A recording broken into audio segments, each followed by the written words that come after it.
What's your favorite scary movie? Do you ever fantasize about damn enchiladas? That's much too vulgar display of power, Karen. Let me ask you one question. Are you having fun? We all go a little mad sometimes.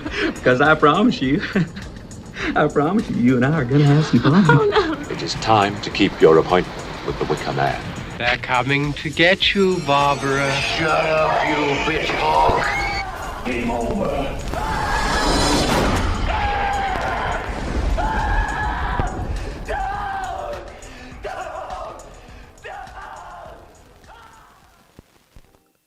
Hello, Aidan, and welcome to another episode Hello. of the Dreadcast. How are you? I'm very well, thank you. Looking forward to the episode of the Dreadcast, what we are doing. Today's episode of Dreadcast, where we feature two fine pieces of cinema on today's episode of the Dreadcast. This is an episode of the Dreadcast in which we discuss films. As mentioned before, your name is Aidan and my name is Tom. That was not mentioned before, but it is mentioned now on this episode of the Dreadcast today. That's the best opening we've ever done. I felt like there was too much high energy going around lately, so I wanted to bring us down to reality a bit.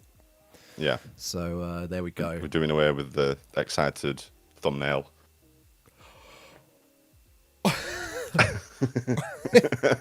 I feel like I need to do one of those one day, just to see for science to see if it does work. We'll do it for Terrifier 3. Oh, we can both do art faces. Yeah. Yeah. I'll get some of those Daisy sunglasses or something.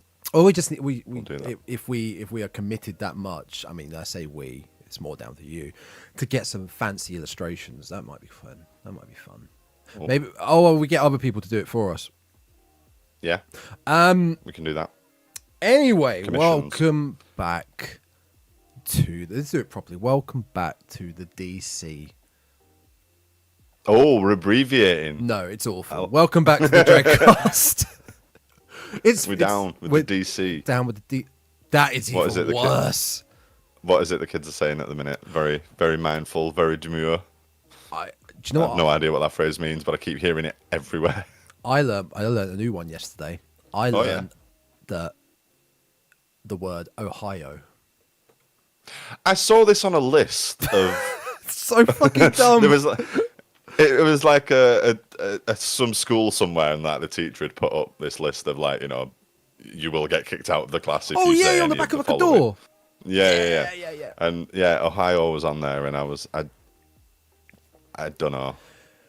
It means weird or cringe, even though cringe is slang already.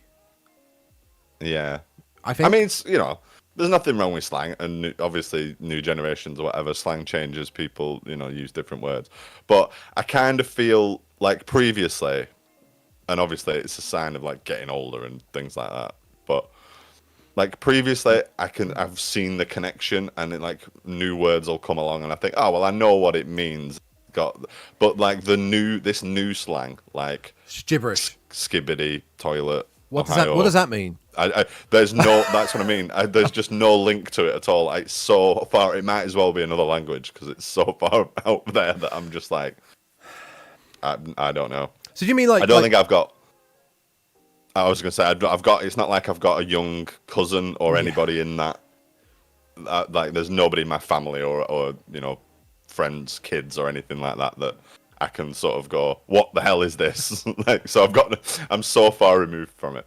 Old man Aidan, he ain't what he used to be. Ain't what he used to be. Yell at clouds. Yeah. I guess for example, you're saying the word "cool," right? Is slang, right? It's very old slang now. Cool's been around, but I think if you said to someone who didn't know it, you go, "Oh, that's cool," the way you come across and say it, I would have thought they might think it. Oh, they like what they're seeing. That's a positive piece of slang. If I went, oh, that's so Skibiddi, Ohio. Are you having a stroke? What the fuck did you just say? What? That's it. I used to be with it, and then they changed what it was. And it'll happen to you. No way, man. Gonna keep on rocking forever. So yeah, Ohio, which is a state, Yeah. means now. How does this start? I don't. God knows. I mean, Mate, you're the you're, TikToks. It is. You're It's so the internet. You're so Shropshire, mate. Yeah. That's well Kensington. I tell you what, it reminds me of Nathan Barley. Nathan Barley. Oh, it was a sitcom on Channel 4 years ago. I can't think who's in it. Richard Ayoade was in it, and Julian Barrett? Oh, The other half of the Mighty Boosh. yeah, I recognise it. And it's basically about sort of Shoreditch hipsters. Yeah, 2005. That would have come out at Yeah. the right time. Yeah, where the Yeah, being a dickhead's cool was just starting to be a It's thing. yeah, stupidity, and they're all riding round on like tiny little bicycles, and yeah, I remember this. putting paint in the hair and it being trendy, and All my friends are dickheads. it was very on the nose for the time, but is kind of just reality now, which is straight, or even reality sort of 10 years on. Yeah, Yeah, it's very Ohio that. but that's the thing. They use lots of stupid, weird slang in it doesn't make any sense to anybody. Well, kids, if you're new to this podcast, the DC, get with it. Yeah. You down with the DC kids? Then this podcast is going to be totally Ohio, no cap. It's going to be straight bussin. I think I got that right. Yeah. Hey, leave it in the comments if I got it right or not. There we go. There's some engagement. They like the word engagement. Right. Should Moving swiftly on. Moving swiftly on to the job let's get- that we're here to do today. something Let's do Back something on familiar ground. Something- Things I understand. way more interesting. I assume we'll just get straight into. We got two films. Let's to just get- do it. It's our next two films under. It is indeed. And so, what have we had so far? We the first two films under. What, do you remember? What the buzzwords were, what the feeder words were. Yeah, the we first had ever one we had was Nightmare, in the title. and was it? It was a set period. It was 85 to 890 or something like that. I think can't remember exactly, but it was a date range. No. Oh no. I think we took that out because your film was Nightmare Radio, which was a more. Oh modern no, film. it was sorry. Yes. It was the run time. Yes, It was the run time. 80 minutes or less. That was it. Oh boy! So you had Nightmare Radio, and I had. Nightmare Sisters. Thank you, because I forgot. We then moved on to. Was it the Clowns? Yeah, it was the Clowns. Where that went a bit down. That Clowns was a next. tough one because Funny Man. That was a one film episode. Yeah. It was Funny Man and Dark Carnival, and then the last two films under, which I think went pretty well. We found two fairly evenly matched films. Obviously there was a winner. Polaroid and Countdown, Cursed Object, and from the 2000s. Now today, what do we got? Animals from the 90s. That's a good. Animal-based horror movies. That's a good from way the of combining them 1990s. both in one sentence. Animals from the 90s Animals from the 90s. in a horror film. Yeah. It was a horror podcast. I think that is implied that it's a horror film. Don't be so Ohio. I don't think we need to state that separately. Don't be so Ohio on this pod. Aidan. So we both ventured out into the wild wilderness of B-movie jungle Yeah. to see what we could find, and it started off up here where we were like, oh my god, there's loads of them. There And was and a then decent it started amount to pick to from. yeah, was there? I think there was. I found it quite difficult. Well, I Did quite, you? I'm yeah. We're going to start with my pick. I'm just putting it out there. Yeah. Okay. My pick was Mosquito from 1994. Yes. This might come across really stupid. First of all, I just want to get this out of the way. Mosquito's an animal, right? Well, yeah. I mean, like, we said this when we revamped Yeah. this series, and we talked about the the categories and things like that, they're all open to interpretation. So we're not, we're not biologists. We're not getting it, No, but I play one on being TV. pedantic about. Well, technically, it's not. It's an insect. So animal movies, that for me covers the whole spectrum of living creatures that are found on this planet. So you wouldn't be able to go aliens, no, because they're aliens. But you say that, but technically this film. Then... Well, yes, yeah. So, but we have. I'm pretty sure we have aliens as a separate category in there, don't we? So we do indeed. So this is fish, birds, monkeys, rabbits. I'm not just going to sit here listing all of the animals that I know. Name animals now, because I've run out already. I only know those. But yeah, everything in the sort of natural honey world, badger. I think, is honey badger. Yeah, I feel like people were obsessed with honey badgers for a while. They became a bit of an internet meme thing. Vicious little bastards, they are. Mm-hmm. So, Mosquito from 1994. One of the reasons I picked this was because of a certain individual who is in the film. Yeah. Mr. Gunnar Hanson, the original Leatherface from 1974 Texas Chainsaw Massacre. And they do not shy away from the fact that Gunnar Hanson, the original Leatherface from the 1974 Texas Chainsaw Massacre, is in this film, which we'll get to. I will go as far as saying I bet they rewrote things specifically when they found out they had Gunnar. 100%. When they found out he was going to be in it, when they got him, they went, right, let's shoehorn in as many references to chainsaws as we possibly can. Quite literally, the references. So out of everyone who's in this film, he's probably the most famous. He's not the most amazing. He's not the most fantastical actor there is. He's no Anthony Hopkins, shall we say? He's really not. But neither is anyone else really in this film. Yeah. So, no, it doesn't matter. Especially one character called Hendrix, who I don't really need to focus on, but some of the worst acting in one of these B movies I think I've ever seen. He was like a sheriff's deputy. So the film is very, very basic. Yeah. It's very basic, but upon rereading like some synopsis plural? Synopsis about this film, the start of it makes even less sense to me than it did when I watched it. The opening, the opening is basically a Thing/Predator/Blob opening where we're in space, a spaceship, and part of it comes off like a capsule and goes to Earth, similar to what happens in the Thing and Predator.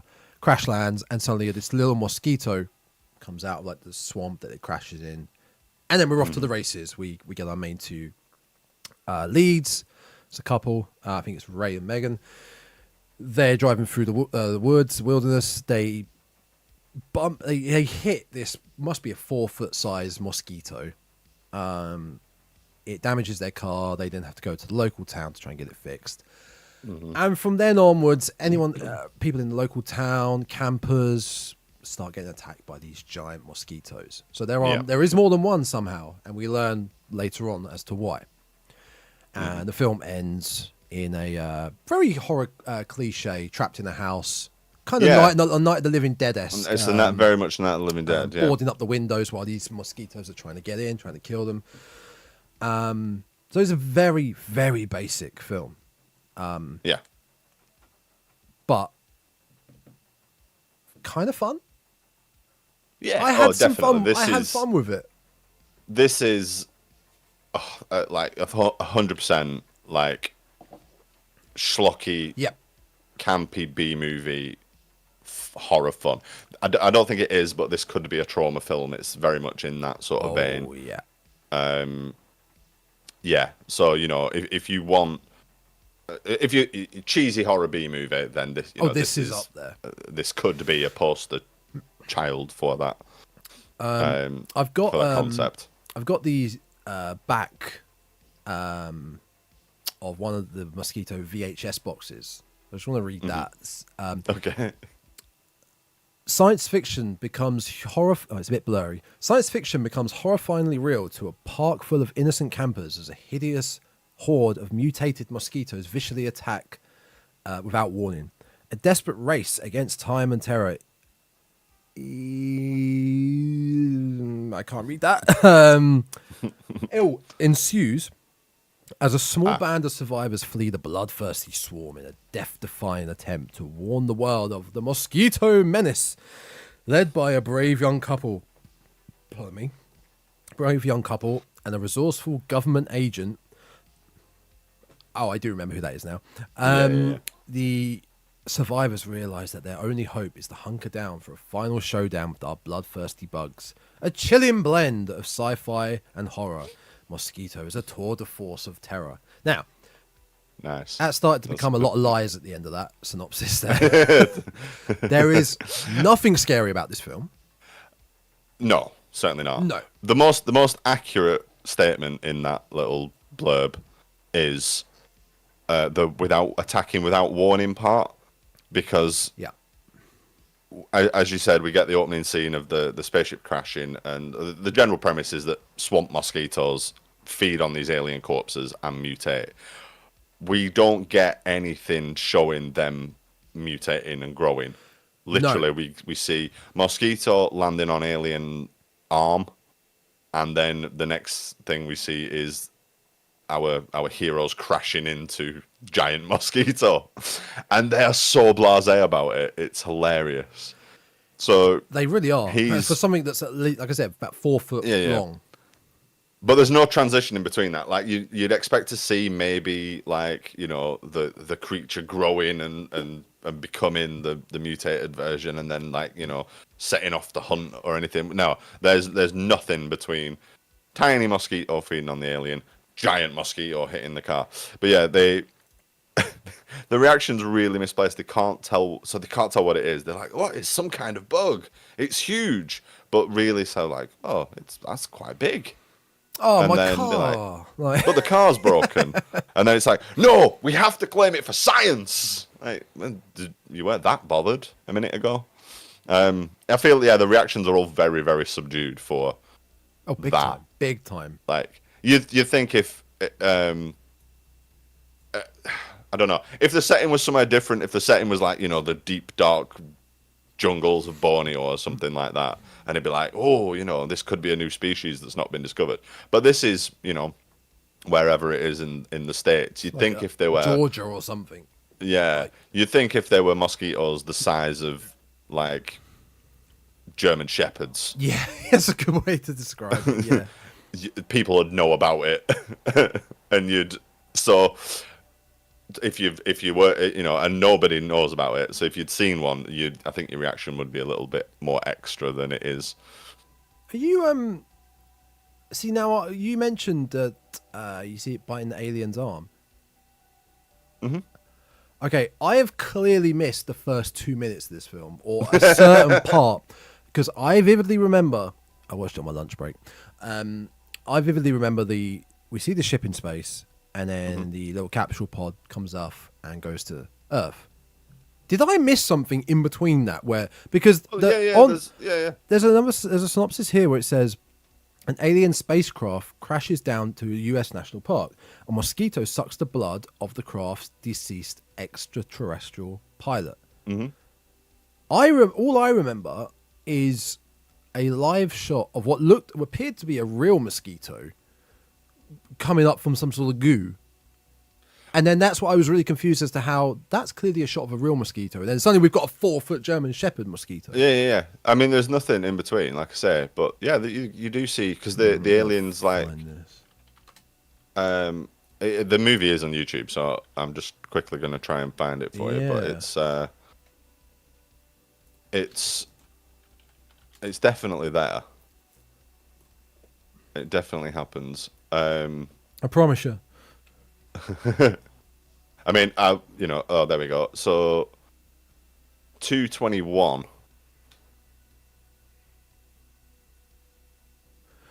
on that YouTube video. See, now this was the other thing about the beginning that really reminded me of The Blob. When the ship crashes, it's very reminiscent of when the blob crashes and you've got the old guy watches it come down, just almost like a wet fart explosion. It's really pretty rubbish. Looking back at the spaceship though, and the little ship, it adds to what I'm sure we'll talk about, the practical effects.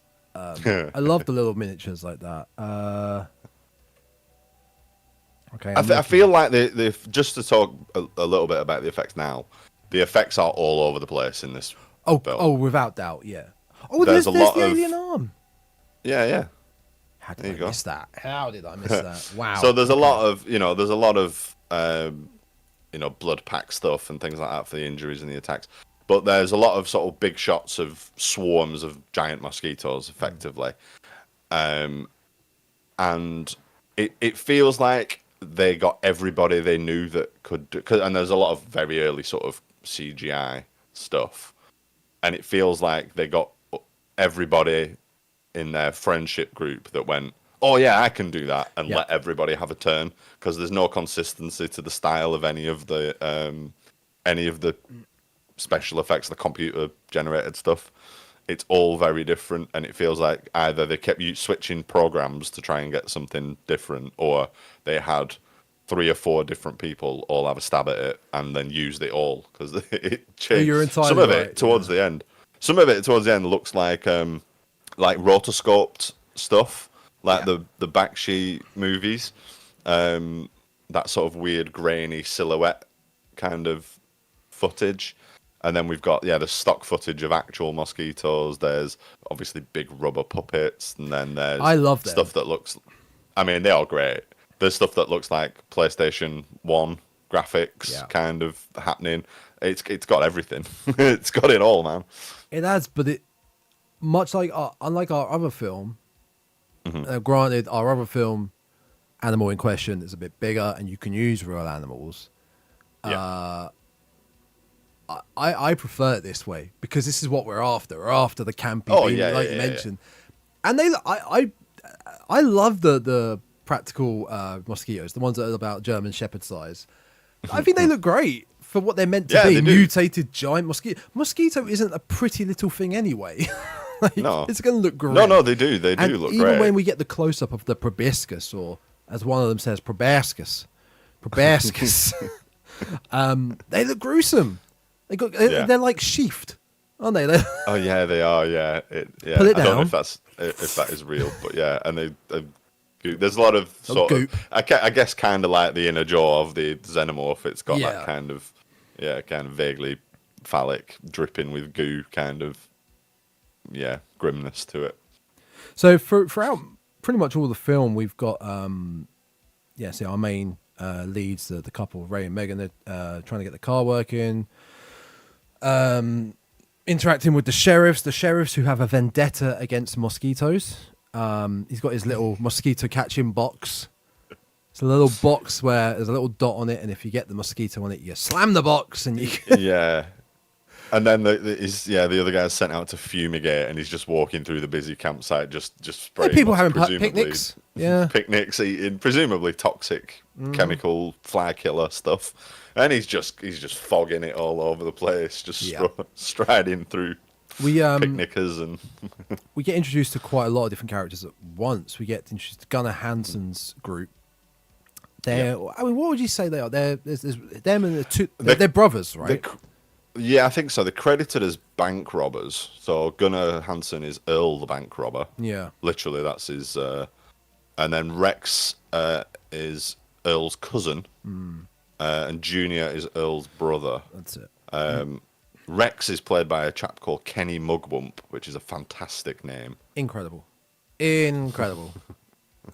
Super name. I think it is. Oh no, he was also in a movie called Legion of the Night in 1995, but just those two. And he played Bum Number 2. Superb. So they encounter a mosquito, and they're not very good at tackling it, because Rex kills one of the other ones, Junior, by shooting him, completely missing the mosquito. Earl then kills the mosquito. So that's them put aside. We then move on to park rangers fishing. They get attacked by a mosquito, and we also then move on to our scientist, I believe. At this, there's a lot of different characters that all come together towards the end as our ragtag which I think group. is kind of formulaic for these sorts of It movies. is. It happens in a lot of zombie movies and these sorts of things. Yeah, it's like a bunch of people are attacked in different locations and eventually band together and hunker down to survive or whatever. When you say formulaic, we also have the couple having sex in a tent at night. We have they sexy get time in attacked the by tent. a mosquito. I was genuinely wondering where that attack was going to go, because said couple having sex in a tent, guy gets up to go have a smoke outside, he gets killed. The mosquito then makes its way inside the tent, and I was worrying we were going to get a bit of an Evil Dead moment for a second. I was wondering if it was going that way, but we get that classic like, "Oh, come back to bed. Oh, you're tickling me." Yeah, and she's not looking at what it is, and it's the sort of feelers of the mosquito creeping. Oh, up your her legs. wings are tickling me. Is that your proboscis? Oh, your proboscis. Oh, you don't ready usually for get round two, big guy. Oh, it's bigger than last time. It's very much like that. Isn't it? But it pierces her in one of her arse cheeks, and it actually looked good. It didn't look like it cut to a prosthetic arse cheek like body. It looked like they had somehow managed to get the genuinely stab her in the bum. Oh yeah, in a way it looked like that, but that's great. That's the impression they wanted to give. But of all places, it's like, I guess, the best meats in the again.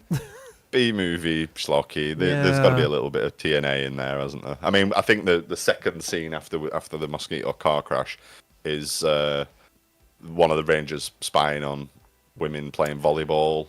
Yeah, he did. And making various lewd comments as he's monitoring the area, looking, safety watch, and he's essentially just ogling all the ladies. I believe as well. In the park rangers that are fishing, one of them gets it in the eye. Is it the rangers? So. Yeah, that was pretty gruesome as well. Mm-hmm. I mean, like you said with the effects, some are hits and some are misses. Some are, like you said, very trauma. Like when we get to see an abundance of bodies on the floor, they look quite silly. They look like they've had the life sucked out of them, but their eyes are googling out, bulging out of their face, and it's very trauma-like. It's very silly. Mm-hmm.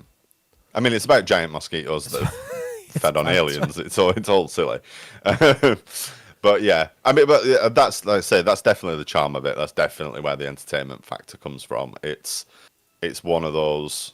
It's like Bad Taste, like Peter Jackson's early stuff. You know it's. You know what you're getting. You know it's watching a trauma movie. You know it's going to be over the top, silly, gory, fun, and it certainly delivers. I think it's quite ambitious as well in a way. It tries to do a lot because we get a segment where it's sort of like a road movie and they're driving around in a big RV or something at one point and getting chased. Yeah. Then we get the sort of more stationary siege. Night of the Living Dead finale bit. There's a lot going on, a lot of different. Now we'll do this. It moves around a lot. Now we'll go over there. Now we'll go here. We've got various different weapons and things being employed.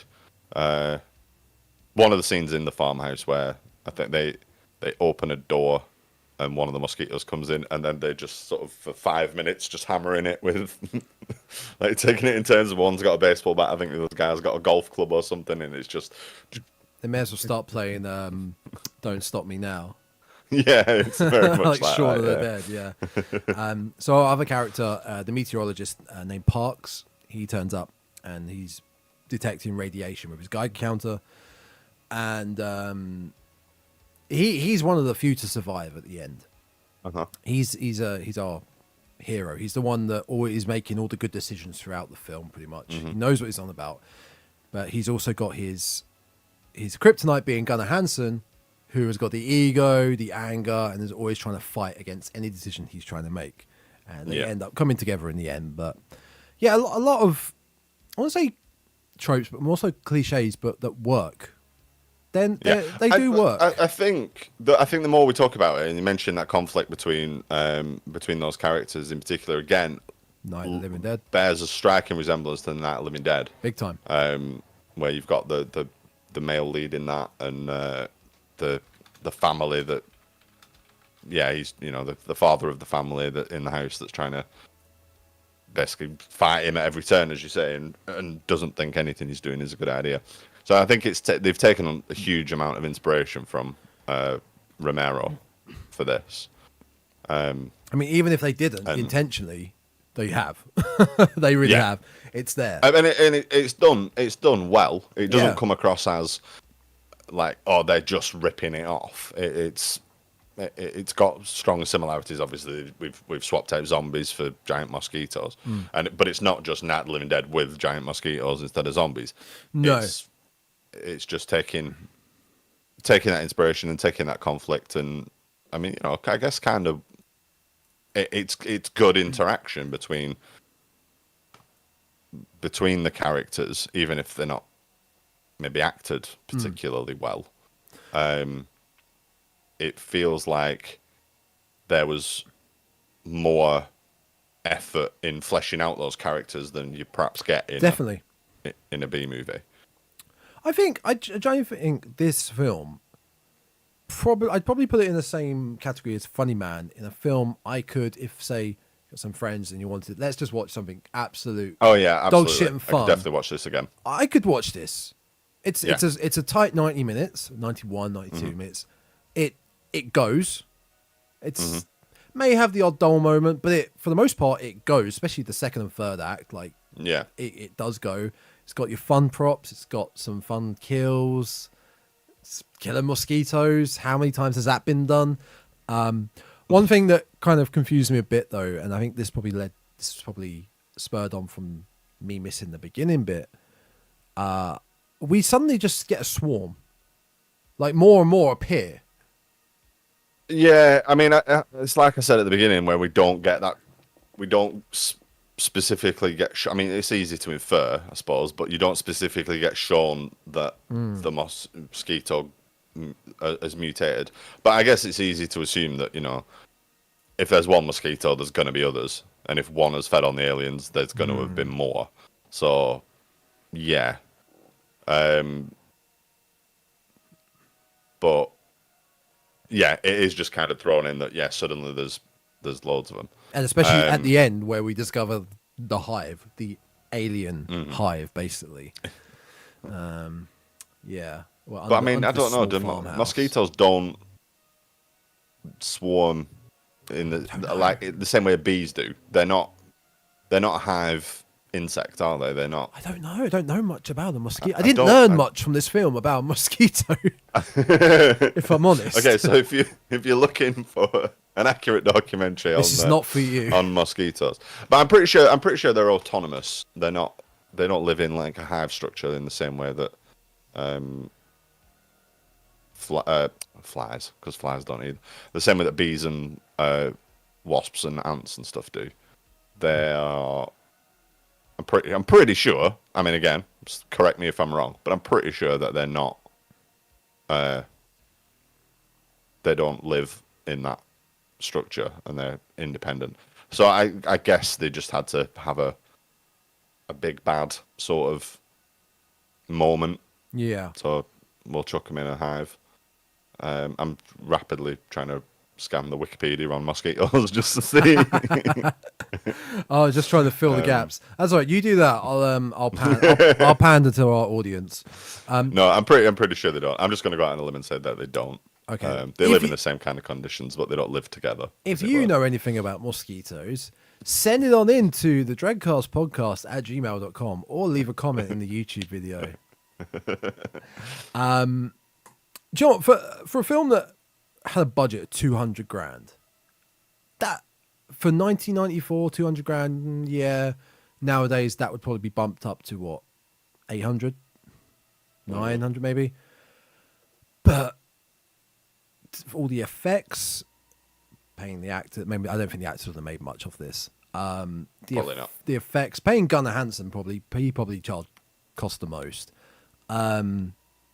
Even the effects at the beginning in space, the models, and the van flip That was a pretty good van flip, if I must say.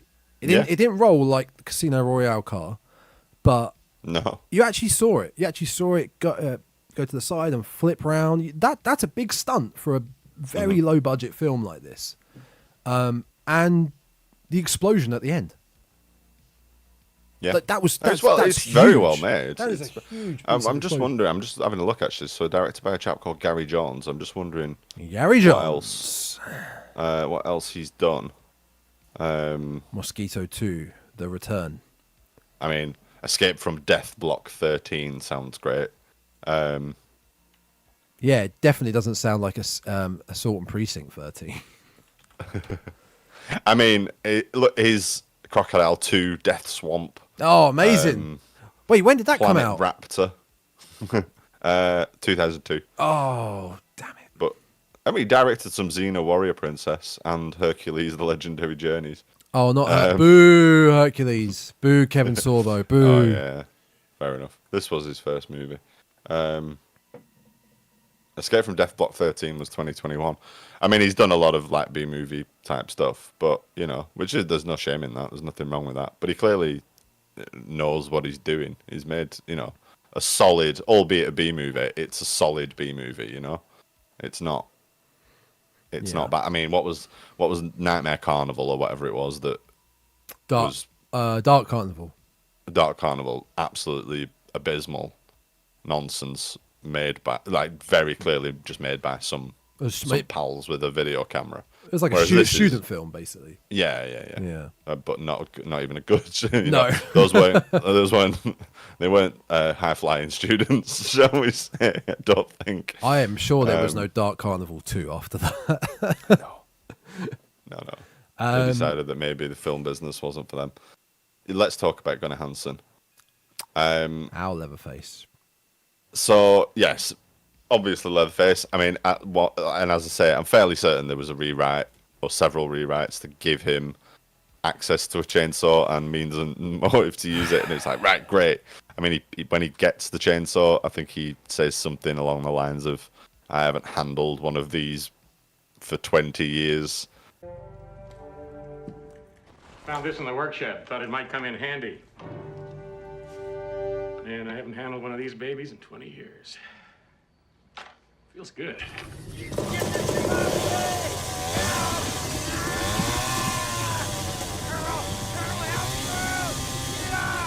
Yep, and it is 20 years.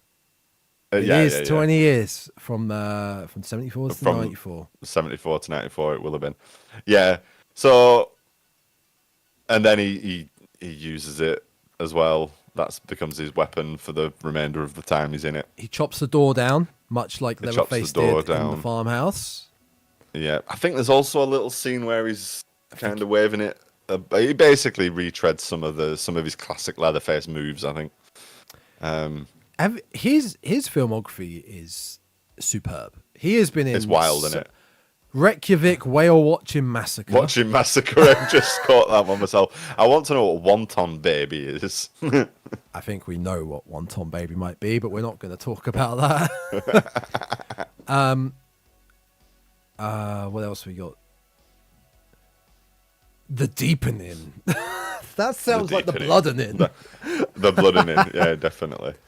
Is that shepherd's pie in your knickers? We know all your secrets. Chainsaw Sally. Look at that. Replicator. Oh, yeah. Oh, wait, I think I've seen that. Right, actually, just completely, it's kind of off topic, certainly not about this film, but when I was looking for movies for as a choice, there was a Ron Perlman movie that came up. Oh, yes, I'm well aware of this film. You sent it to me on TikTok. I did send it to you on TikTok, and I really, really want to find it, where he fights... Have you never seen it? I've never seen it. Have you seen it? Oh, yes, I have. Yeah, I've seen it. Oh, yeah. So, when he fights baboons, genetically altered baboons. Is it Primal Force? Is that one? Primal Fear. Primal Fear. I mean, it's no Congo. I do love Congo. but it's still good, and it's got Ron Perlman in it. No, it is Primal Force. Oh, is it Primal? I thought it was Primal Fear. Yeah, Primal Force. My apologies to everyone. I've been living a lie this whole time. Or at least Google now is telling me it's Primal Force. Primal Fear is a Richard Gere film. Very different film. Oh, okay. Very, very different film. Yes. Yeah, unfortunately, I couldn't find it. Otherwise, I may have done a last-minute switch because I definitely and desperately want to see Ron Perlman fighting mutant baboons at some point in my life. I feel like that's what's missing. Can't recommend it enough. So, yeah, Gunnar Hanson. It was fun to see him in there. Yeah. I think that's the only thing you can say, really, isn't it? It's fun. It was. They got him, and of course, he got absolutely swarmed. just to sort of go back on everything we said about the cameo in Alien Romulus the other week being awful and a travesty and shouldn't have been done. This is fine. This is all right. Well, he was alive at this point. I mean, yeah, at least there is that. There is that as a big part of it. But yeah, I mean, I suppose this is not there was another like just little retreading the same stuff in the same film, is it? I just want to shout out. It's, making some cheeky nods and winks to it. It stood out to me. It was odd. But did you catch the name? Or there's a news broadcast on a TV at one point. Did you catch the name of the broadcaster? Don't think I did. So the news broadcaster was called Alan Smithy. Okay. Which, you know about Alan Smithy being the name directors use when they don't want to be credited for movies. No, I did not know that. Oh, okay. So, yeah, I can't remember where it came from. But essentially, if a director makes a film and the end result isn't what they wanted and they don't want their name associated with it, yeah, they can choose to put a pseudonym up there. Okay. And Alan Smithy is like a go-to choice for directors. So it's a little in joke, I guess, about bad movies, making bad movies. It's the official pseudonym used by film directors who wish to disown a project. Coined in 1968. It was formally discontinued in 2000, apparently. But it was the sole pseudonym used by members of the Directors Guild of America when directors dissatisfied with the final product. I am reading Wikipedia, clearly. Yeah, that's fine. Proved to the satisfaction of a guild panel they had not been able to exercise creative control over a film. So, I think one of the biggest movies, certainly that I know of, that was kind of an Alan Smithy, it didn't actually happen for various reasons, was American History X. Really? Yeah. Oh, interesting. So Tony Kaye, who directed American History X, hated the final product. Really? Wasn't happy with it and wanted it to be an Alan Smithy, but they wouldn't let him. I can't remember why exactly they wouldn't let him do it. But that's an incredible June, film. David Lynch's June. Oh, that is not an incredible film. is an Alan Smithy. Yeah. What else? Twilight Zone, the movie. I mean, a lot of them just sound like terrible movies that I've not heard of. Maniac Cop 3. Maniac Cop's great. Hellraiser Bloodline. That is not great. There's a bunch of others. Anyway, yeah. So it's a weird. It was just an odd little reference, and it stuck out. It's like, oh, because that's obviously deliberate choice to call the news reporter that. It's really interesting. I'd never heard of that before. You know, yeah. No. There you go. So there you go. A little bit of trivia for you and for our audience. We all appreciate it. Thank you very much. If you're not familiar with that one. So, yeah. We get one. What more is there to say? We get one Muzzy cooked alive in the house when they're trying to defend himself on the cooker. We obviously get to see the swarm. The hive of eggs under this, because the house they're in is just this random farmhouse that they find to hunker down in, and underneath is apparently where the Mozzies have decided to conveniently they decide to themselves, hole up in the place where the ground zero for it. Yeah, and our survivors just end up blowing up the house. Gunnar Hanson gets absolutely swarmed by the Mozzies. Our meteorologist does an Indiana Jones before Indiana Jones hides in the fridge. He does hide in the fridge. Our lead couple blow the house up, but they do. Mm-hmm. It's a great shot where they're clearly not in front of the house, right? Where they're running towards the camera and they dive, and then the house explodes. It's a classic shot. Our meteorologist survives in the fridge, and Yes. the film just ends. It does just finish. We are out. We haven't got any more time. We do have a main couple sort of stood there, and they're both like very kind of. I mean, it's a 90s movie, but 80s action hero Bruce Willis, die hard, like grubby white t-shirt, all sort of sweaty and grubby, and it just finished. It does just finish. It's just like, right, that's it. That's the movie now. Bye. Yeah, like we're done. We haven't got any more film left in the camera. We need to get out of here. Our rental space allowance on this park is that's done. It. They want us. We needed to be out of here 5 minutes ago. Like let's just cut. Let's wrap this shit up. We joke, but I'm fine with it. Yeah, I'm fine. We're in. We're out. We shook it all I out. suppose the only thing that was kind of missing and would have been sort of fitting for a thing like this would be a tease for a sequel. A little bit of sequel bait at the end. Like, because Ray, the meteorologist turns around to his back to the camera and there's a little mosquito on his back. Dun, dun, yeah, dun. just another little closing shot of a mosquito sort of doing something. Yeah. It would have... Yeah, you'd kind of expect it, and there wasn't anything like that. But yeah, doesn't need wrapping up nice and neatly with a bow. That's it. You've got to assume they've got them all. It made just under $1 million in the box office.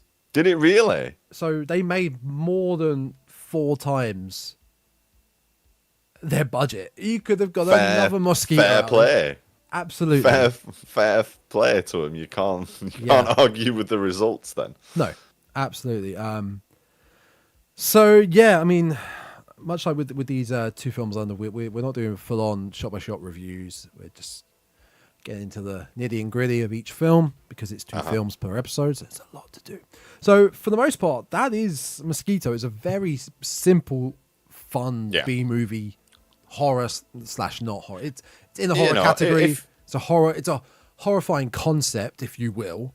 But it's not a horror film, really. It's not a scary horror film. It's certainly not scare. There's no scares. It's a fun, silly, schlocky B movie. Yeah. And if that's what you're into, and I definitely am, and I know you've got a taste for them as well. Oh God, yeah. Go for it. Absolutely, will recommend. It's good fun.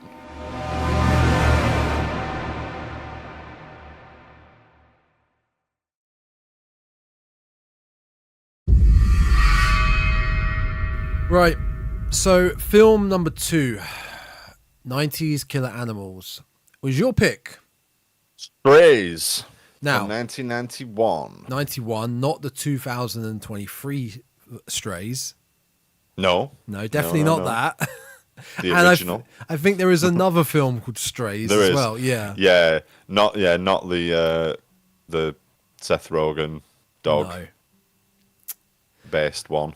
And this film was also called Killer Cats. Really? Yeah. Did not know I found that. a VHS copy of it. Because I think this was a TV movie. I don't think this was a TV movie. It doesn't, and I think that's like the stark difference between the two. And I think the fact that this is, I'll just get it out of the way now. I think that the fact that this was a TV movie meant a lot is it's very sanitized for that reason. There is virtually no gore or nothing. Anything. Anything. Really. Yeah. I was thoroughly bored with this film. It's not great. It's really not very good. It doesn't get going, really. It doesn't get going. And yeah, so the basic premise, such as it is family move into a house. So there's a couple with a young daughter move into this house out in the country. it's a bit of a fixer-upper kind of thing, and essentially they're. I mean, I'm going to say it, but it doesn't really fit what actually happens in the movie. But essentially, they're plagued by a pack of feral cats. But the reality of it is that the cat action is very minimal from what you'd expect. If you like cats meowing, the sound of it, then this film is for you, because holy shit, there are points where for good 5-minute portions, it's maybe 10 different stock sounds of cats meowing overlapped with each other, and it is unbearable at times. It does take a while to get going, and arguably does it ever really get going. And then there's quite a lot of, like, let's say the cat action is very minimal for what you'd expect. The whole premise of the film is, cat-based horror, supposedly. Oh, that famous subgenre. Cat-based but quite horror. a lot of it. Well, you say that, but there is an IMDb list of cat-based horror films. Oh, it's got five movies in it. And we were 3 years off picking something that would have won today's episode. 1988, The Uninvited. I've seen this. Have you ever watched it? Yeah. I don't think so, but I'm familiar with it. It's about a cat that has a cat living inside its mouth. It's amazing. But yeah, when the sort of cat antics that we do get is just, it's just like if you own a cat, it's just like a film about having a cat, basically. Yeah. So hissing and hissing. And it pees all over the guy's shirts at one point, and it's trapped in the vent and hissing and spitting. It's just like having a naughty cat. I also have the VHS back synopsis of this one as well. Give us that. Excuse me, just sippy sips for the. There we go. Bit of the old H2O. Yeah, for the 5 speaking voice. So relate 5 films with cat-based horror mayhem. I'm just gonna have a quick look at this list. Oh, what a list! Kathleen Quinlan and Timothy Busfield star in this gripping suspense thriller in the tradition of the birds. Sure, why not? Paul and Lindsay Jarrett buy a remote country home, unaware of the mysterious circumstances surrounding the former owner's death. Let's just hold on that for a minute. So, the film starts very cliche. The setup for our film, which we've talked about before, old woman that lives in this house gets killed off camera by all these cats. Yeah. But there is a POV shot of your head cat from the woods outside. And at that point, I'm led to think, we got some sort of fucked up, mutated cat thing that's leading its pack. No. We end up to find this cat. It's very cute, actually. It's a very cute little grey, short-haired, tabby cat. Little guy, yeah. None of the cats look horrific in this. So, convinced the home is the perfect place to raise their daughter. Their daughter, who looks probably about 4 but sleeps in a cot still. The young couple settle in their Convinced the home is the perfect place to raise their daughter, the young couple settle in, unaware that they're surrounded by a rampant feral cat population. They're surrounded. But before they can call animal regulation, a cat marks their bedroom as his territory, and Lindsay... Oh, what a line! And Lindsay finds herself and her daughter terrorized by swarms of cats in the midst of a severe rainstorm. I mean, how the rainstorm is a plot point here. They're bigging it up a lot. Like they say really swarms, there aren't any. That's what I was expecting. Because I'd seen the title before, but I didn't know anything about it, and I was expecting another siege movie, but Night of the Living Dead. Yeah, why not? Zombies. That's what I was fully expecting. Where I didn't know where these cats were going to come from, but that was what I was anticipating. It just doesn't happen. There's maybe like 10 cats tops. I'd say about that. Yeah, and they just kind of. I mean, we're going to jump around all over the place, but there's a scene where it's like an electrician. It's like not including the old lady in the opening scene. It's like the first kill of the movie, the only kill of the movie. Possibly, yeah. Other than the old lady, yeah. Oh yeah. Yeah, you might be right. The electrician gets attacked by the again inverted commas swarm of cats, and it's basically the sort of head cat, the feral one, hisses at him a bit and then jumps on his shoulder, and he falls over, and then a few other cats kind of walk around on him, and I think it is just that use of stock footage of cats howling and meowing that's used to try and imply that the cats are doing him damage, but they're not. They're just kind of wandering about on him a bit and sniffing him. There's nothing going on, but that somehow kills him, and it's smothered. It's almost like, no, it's not the only kill. The sister-in-law character falls off a balcony. Oh yeah, well we'll need to talk about her as well. We do need to talk about her, but it's a bit like You've Been Framed or America's Funniest Home Movies if it was all cat-based accidents. Yeah. So it's like a cat surprises somebody and they fall over a balcony and die, or a cat surprises somebody and they trip over something and bang their head and die. It's hilarious. Just that sort of that's kind of it. That's kind of what happens. And yeah, there are a lot of moments where it's just like a cat jumps. They crash the car at one point, don't they? Because a cat jumps out in front of the car and causes them to swerve. I mean, it actually launches itself out the windscreen, but whereas our 4-foot Mosquito, they just plow into that thing. It's a very similar scene actually.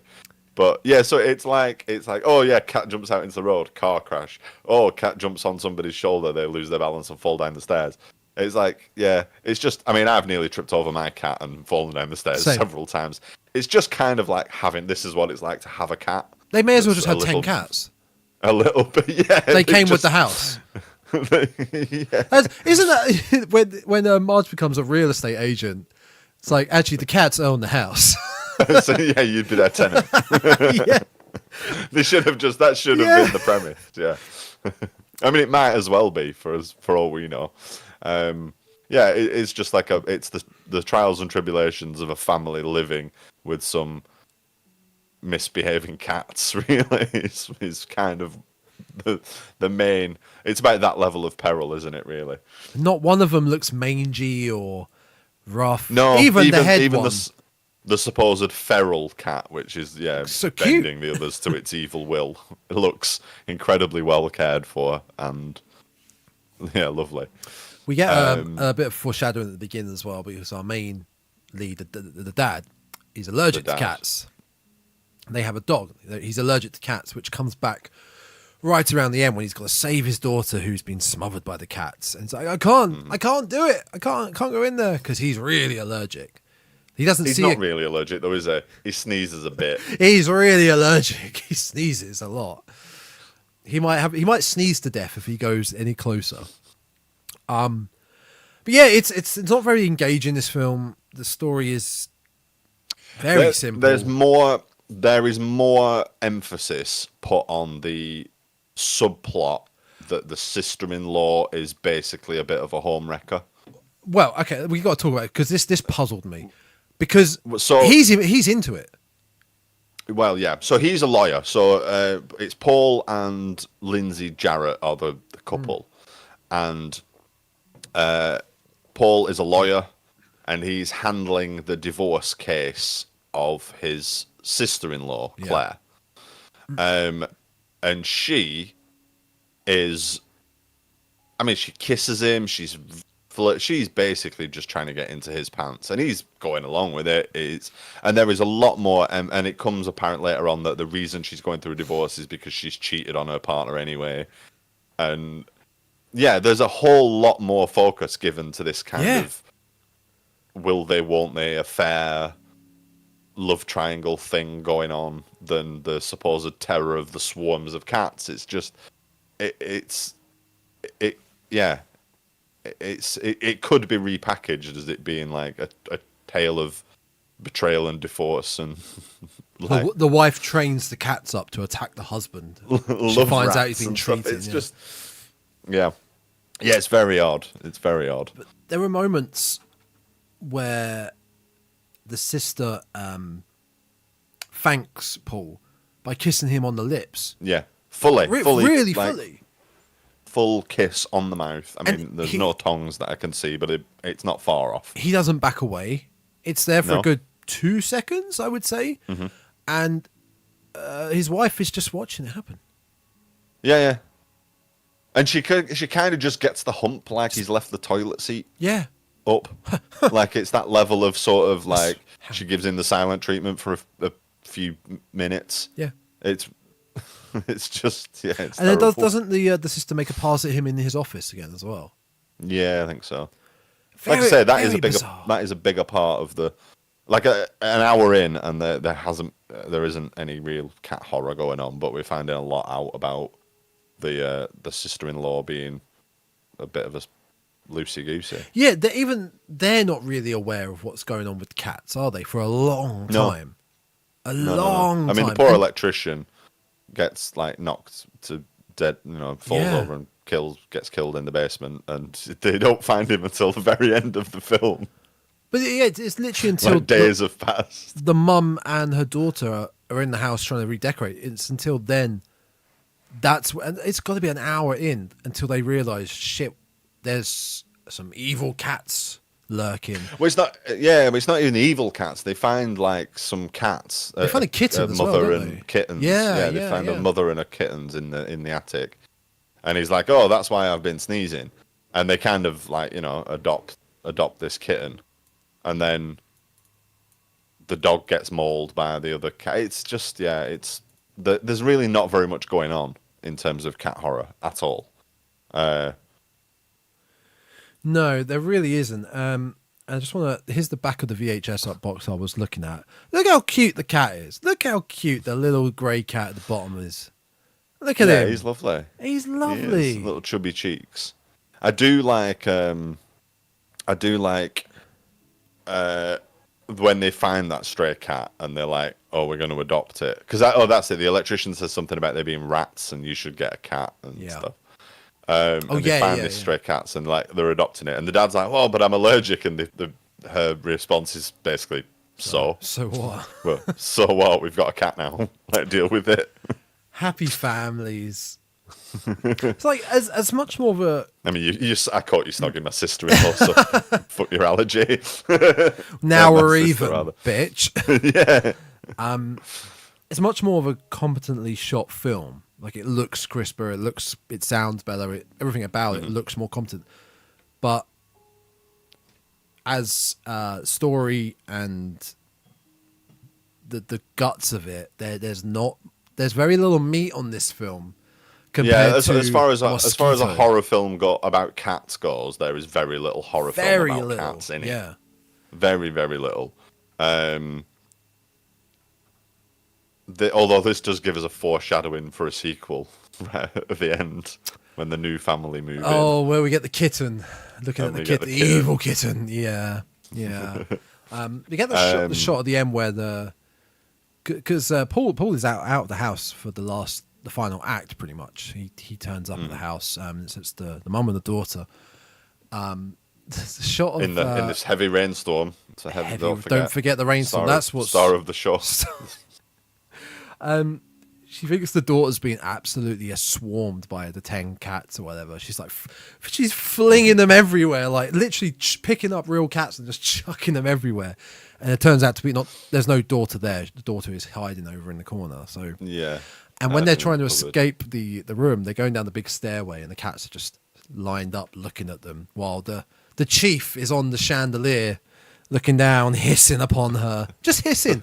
That's all they're doing. They're meowing. There is a bit just before that, though, when they're in the bedroom, the cats are literally scratching through the door.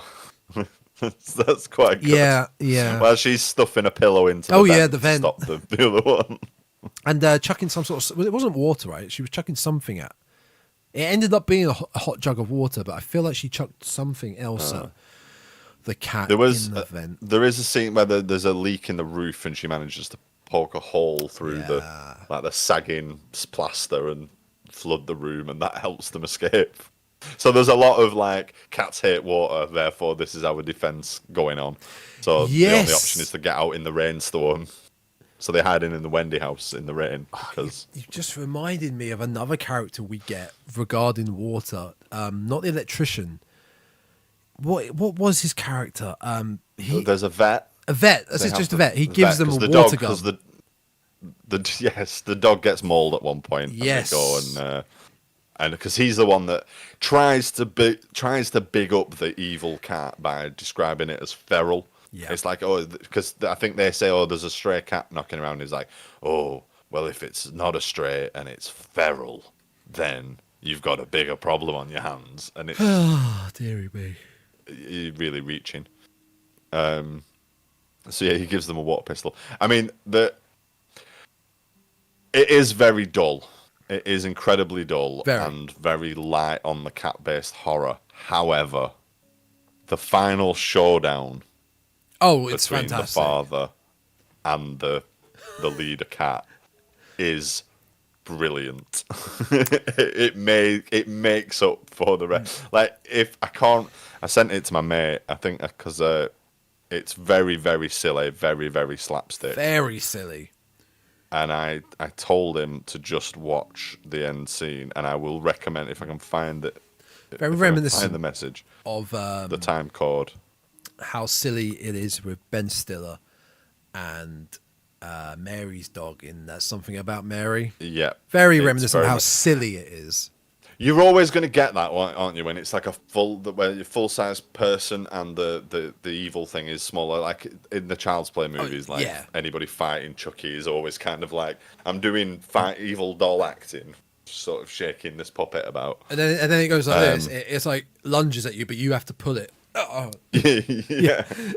Very like Bob Carroll using spit. Yeah. Kind of like any sort of puppetry. So I think it's about the 1 hour 11 mark is the sort of final fight, and yeah, he's just throwing this puppet cat around, and he electrocutes it, and it goes. Does he go into a microwave at one point, and he throws the microwave across the room? That's the thing. He squirts it with the water gun, and it's literally just like scrunching its face up as the water's being shot at it. Does the cat dies, right? Our head honcho cat. Does he microwave the cat? Because we get the foreshadowing at the beginning. A lot of foreshadowing in this film. A lot of setups and payoffs. There is a setup that the microwave's on the fritz. It's got a loose cable connection. He puts it in the microwave. Yeah.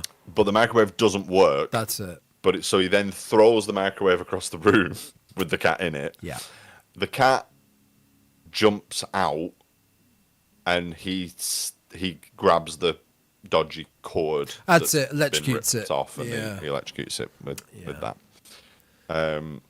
Which is it's brilliant. Like I say, that fight scene, and it's only like maybe 5 minutes, 10 minutes at the absolute max, is that makes the movie for me. Like all the previous sins are just like, yeah. But what about his allergies? You're fighting for your life against the feral cat. Ain't got time for allergies when you're fighting for your life. Ain't got time to sneeze. Ain't got time for that. I don't have much more to talk about with this film, honestly. I More really so don't because have much more to talk about with this one. there's very little There's the to bit of it. the tow truck guy rescuing the wrong truck. What? What are you talking about? It just honestly, it's such a because it's like something else that happens, but doesn't really matter. So I don't remember this at all. They crash their car. Yeah. Because the cat jumps at the wind. A cat jumps at the windscreen. Yeah. And they crash. And he's having a conversation. He's having a phone conversation. Is our father with the tow truck guy, and he says, "Oh, it's off our driveway because it's a rural house, long driveway leading up to highway, whatever. It's like, oh, it's off the side of the driveway in the ditch. Come and get it." The tow truck man, when he turns up, takes the electrician's truck away. Because the electrician is dead in the cellar. So the tow truck guy turns up and is like, "Oh, I'll take that." And off he goes. It doesn't matter. It's got nothing. It's just, but it's something that happens in the movie. It bears no. I suppose you kind of want to set it up like the family are like, oh well, the electrician must have finished and he's gone, and they don't find his body. They don't know he's been killed, and it kind of perpetuates that for a little bit longer, but actually isn't relevant. Doesn't matter to the characters. They don't comment on it. It doesn't. It's there as like setting up that thing. So, but and the ultimate finding of the dead electrician is such a non-event anyway that it's there and it happens, but it might as well not have. The electrician may as well have just left. I mean, he only exists because he's got a mobile phone that she uses to call the husband to say, stop trying to stick it in my sister and come and rescue us. I don't remember that at all. Because it's not relevant. Because it doesn't matter. I'm only mentioning it now to just pad out this section a little bit longer. If they can pad out their film with this bollocks, we can pad out our podcast because we need it. There's very little substance to this film. I think we can both agree Mosquito is the clear winner. Oh, without a doubt. Without a doubt. It's 100% more entertaining. Like I say, I would recommend watching the fight scene in Strays just because I thought it was hilarious. If you like a bit of slapstick, then check it out. But you don't need to watch the rest of the film. It is not the horror cat swarm siege tense film that it wants to be. It's clearly being sold as, or missold as, I suppose, by the blurbs and the. It's clearly been as well. I would say mellowed out because of the fact it's a TV movie. Yeah, I think if this was a theatrical release or straight to video, they could get away with so much more. Maybe some cheap little puppets or some more blood and gore. Like you could get away with a lot more, but this was for USA Network. I think they had a lot of rules probably.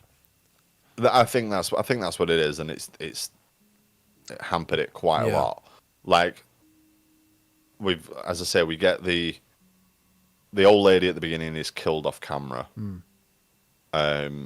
We get the electrician who essentially just falls over and bangs his head, and that's what finishes him. And we get the sister-in-law character falling over the balcony, and that's it for the deaths. Then there's nothing blood. There's not even really nobody really gets scratched. To say it's a film about cats, like nobody gets scratched or bitten or anything like that. I think if it's definitely must have been TV rules that just said, right, like cut this, cut that. Without doubt. And in effect, they've cut all the horror, all the fun out of it, I suppose, and you're left with just quite a dry drama about a potential affair that's about to happen. It's like it could be a daytime TV movie, and a couple of cat-based mishaps, and then a fight with a puppet, and that's pretty much it. It's an interesting. Yeah, Mosquito definitely the winner in this case. An entertaining movie with completely silly but coherent plot, and just generally more going on and more to recommend. It's interesting about the picks for this episode being animals and 90s is that if we weren't going for B-movie, trashy films, maybe ones you've never heard of, we could have found some good. There was a lot in general. We could have picked Lake Placid and Anaconda, and what's weird is that those two concepts, Deep Blue Sea, Arachnophobia, those two concepts of killer animals, right, in the 90s, you'd have thought the majority of them would be pretty bad. Because it's quite hard to do a killer animal film and make it serious. Yeah. But it seems a lot of them became, I want to say, cult-like films. Lake Placid, Deep Blue Sea especially, and Arachnophobia, I think, has a lot of love. Arachnophobia. I think I love that movie. It was definitely. I feel like it was definitely a popular trend, particularly if you could do a one-word title. So, Strays, Mosquito, because there's bats, there's ticks. Yes, there was ticks. Yes, that was in the Carnosaur. In fact, I did a list. Yeah, you're right. Where was it? I mean, obviously we're talking about the 90s, but going back, Piranha in the 70s, King Cobra in the 90s as well, and Shakma. Ants. One of my other pick. I was nearly going to pick Deadly Invasion. That was a TV movie about killer bees, and not Wu-Tang Clan. I mean, actual killer bees. Oh. Wu-Tang Killer Bees strikes again. Orca, dolphins. I mean, there's a bunch of others from all over, really. Yeah. I think we would have had a good choice. I mean, if it had been 2000s, I absolutely would have picked Black Sheep. The New Zealand. That's fair enough. That's absolutely fair enough. Yep.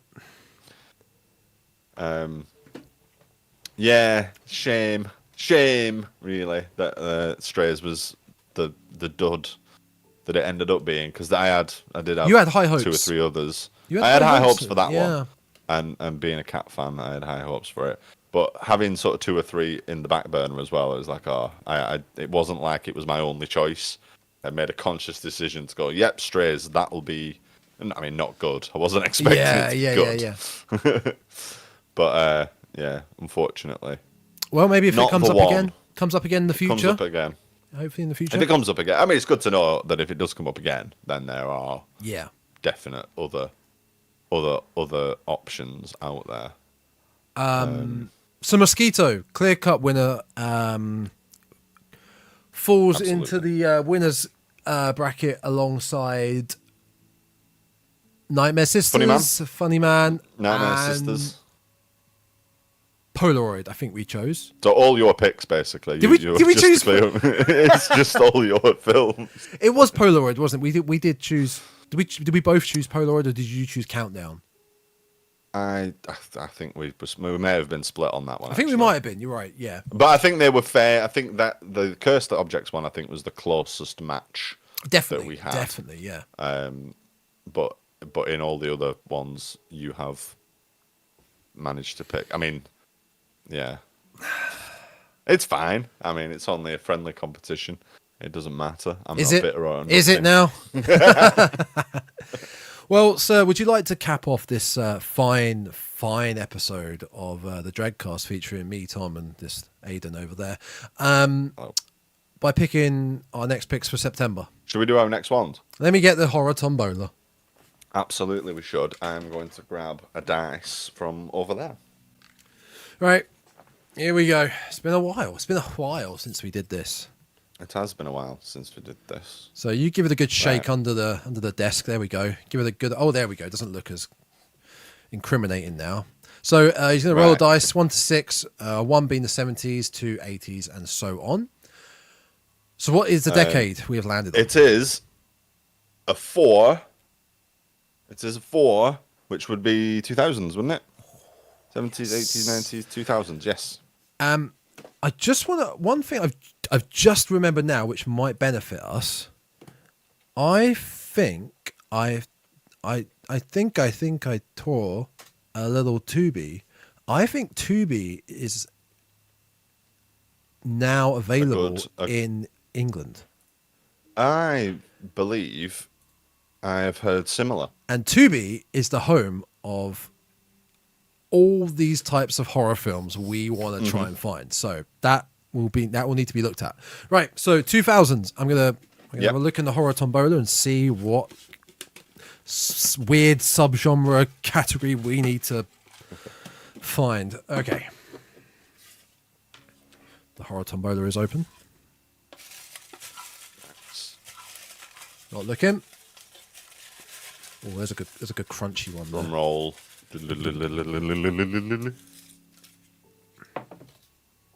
He's got one. What have we got? I believe we mentioned this about 1 hour ago, sir. Oh, I can't remember. And it's very fitting for the last episode we just did. Aliens. Oh, is it? Oh, okay. Alien movies from the 2000s. Oh.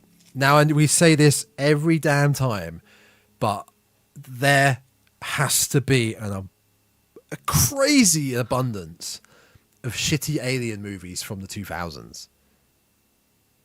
Yeah, there has to be. I mean, it's... There just has to be. There has to be. I won't have it any other way. It has to be. Alien vs. Predator Requiem. Neither of us will be able to watch it. It's too dark. I've already made that joke like 5 times this month. Yeah, I mean, it has to be mentioned every time. It's looking good. It's looking good. Oh! What? What? What's he found? It's not what I found. Yeah. When was that released? Yes, right. I think I've got my pick. Already. Already? Yeah. It fits. Wow. It fits the category, and I think I have it on DVD as well. Wow. Okay. Well, hush, hush. I will. I ain't saying nothing. Once we've both picked, well, once I've now picked, I'll put them on the socials, which is _Dreadcast on Instagram, X. I have to say it now, aren't I? Twitter. No, Twitter. It's Twitter and TikTok. Because let's be honest, it's going down the pan rapidly it's anyway. Fucking people are leaving it in droves. So it is a I am dumpster fire. I'm not. I don't know why I'm still on there myself, but I am for the time being. And yeah, I'm not giving in for the absolute changing the name as dumpster the fire. ship's sinking. Yeah, it couldn't be more of a right-wing propaganda website now. Horrendous. But yes, the Dreadcast on all the social medias like that. You can find us on YouTube, Spotify, Apple, YouTube Podcasts, Amazon, Samsung, TuneIn Alexa, and iHeartRadio. And on the TikTok, I'm trying to get more involved with it.